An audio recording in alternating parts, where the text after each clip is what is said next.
يشارك في كل حلقة ضيفين.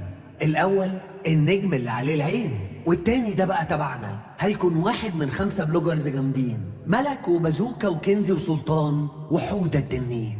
هنجيب الضيف من الأوتيل في كرفان زارعين في كاميرات بتشتغل وتلقط إشارة عند بوابة الاستوديوهات، وأول ما يخطي برجله اليمين يقع في الكمين. ورمضان كريم ومش هنحل أدخل تخين.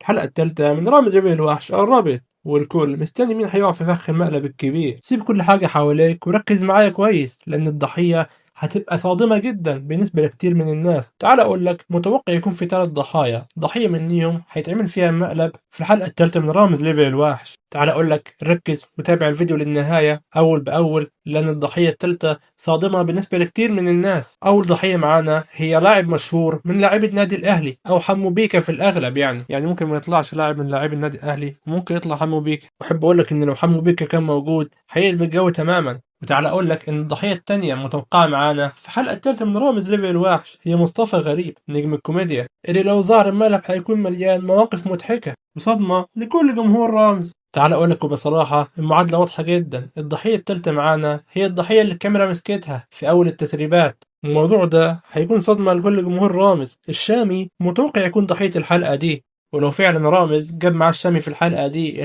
هتكسر الترند في أقل من 4 ساعات، ويمكن في أقل من ساعتين كمان. كده بكل بساطة عرفنا الضحايا المتوقعين في الحلقة الثالثة من رامز ليفل الوحش. انزل حالا اخبط اللايك المتين، وما تنساش تشترك في القناة وتفعل الجرس على الكل وتنضم لجمهور القناة، ونشوفكم في حلقة جديدة. سلام.